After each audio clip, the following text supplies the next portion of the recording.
Welcome back. Thanks for joining us. Now, it's something that's affected the likes of Richard Hammond, supermodel Winnie Harlow and even Michael Jackson. I'm talking about vitiligo. It's a condition that strips pigment from the skin in patches and affects around 1 in every 100 people in the UK. However, there are a small number of people who lose their skin colour completely, and that's exactly what happened to my next guest, Sheetal Sethi. Her skin was completely white by the time Sheetal was 21. Thank you so much for coming in to talk about this. When did you start to notice then that your skin was changing? So I was 7 years old, and it was my sister that first noticed just a little patch behind my ear, and then it just sort of took off from there. Yeah. And did you know what it was? Not at the beginning. Back then, in the 80s when it started, there obviously wasn't... You didn't have the internet, there wasn't specialists and stuff like that. So, you know, a few doctor's appointments, they figured out it was vitiligo. Yeah. And then that was it. There really wasn't much support after that. They didn't know how to cure it, and there actually isn't a cure for it either. Yeah. So, but at that point, you didn't know, did you, that there wasn't a cure? So no, you were starting to use hearsay from other people? Yeah, there was a family friend whose daughter had the same condition, and they'd found what they thought was a cure from a medical facility in India. It's all herbal Ayurvedic medicines. So based on that, a bit of hope. Yeah. We went to India a few times for it, yeah. They were quite brutal, though, weren't they? One of the treatments was, yeah, so that there's 3 or 4 things that I had to do, and one of them was scraping off some of the dead skin cells off the white patches and then putting on a paste for a couple of hours and then removing the paste. But there was a really strong burning sensation on the patches where that paste was used, yeah, so yeah. It was difficult. This must have made you feel awful as a kid, did it? My life revolved around medication and curing vitiligo, which was a shame. So I did lose my whole childhood to it. But by the time I was 18, as a family, we just decided enough was enough. Yeah. It wasn't working for me, the repigmentation medications, so... Yeah. And what about in terms of, like, explaining it to people and dealing with all that side of it as well? So, while I had the patches, obviously it's quite visible. People would ask what's wrong with her, and we would tell them it's vitiligo. But once I'd completely lost my pigmentation, I kind of closed up about talking about it. So unless you actually knew me, you didn't know that I was Indian, and you didn't know that I had vitiligo. Yeah. And how has that made you feel?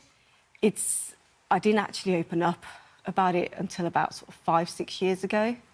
So it was a tough time because I was almost sort of leading 2 lives.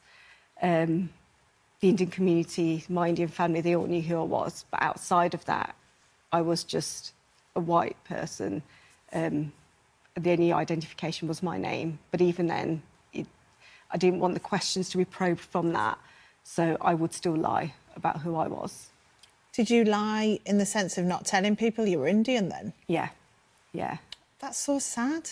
It was a very difficult past, a very difficult thing to talk about, quite traumatic, and it was just something I wasn't ready to open up about. Yeah. And so you say that you started talking about it about 5 years ago. What was it that prompted that? It was a BBC documentary, actually, where they followed a few people around with vitiligo to talk about the effect it had, you know, how people reacted to them, etc. And it's off the back of that, watching that I was like, why have I been hiding it for so long? You know, it shouldn't be a taboo subject. And that's when I first shared a picture and told people on social media, by the way, I'm Sheetal and I have vitiligo. And what kind of reaction did you get?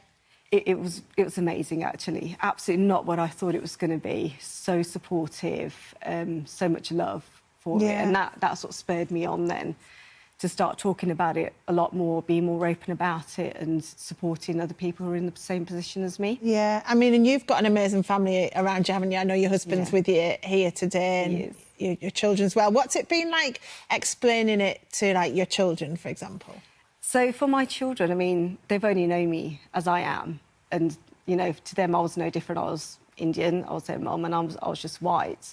They've never questioned it. The only time they've ever asked me a question was when my eldest was in primary school, And one of her friends said, how come you're brown and your mum's white? She came home that day, asked me the question. I explained about my skin.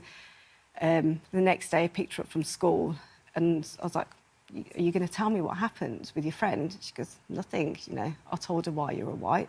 And I said, did she have any questions? She's like, no.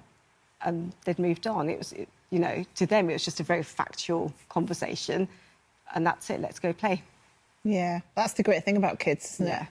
And what about in terms of, you know, you're saying you got the great reaction from people on, you know, talking about it on social media. Do you now feel that, you know, you're happy when people ask you questions about yourself now? You're totally open about it. And has that given you kind of empowerment now? So much, yeah. Now I can openly talk about it with anybody. If people ask where my name's from, I will tell them I'm Indian, I have vitiligo, and that's why my skin is so pale.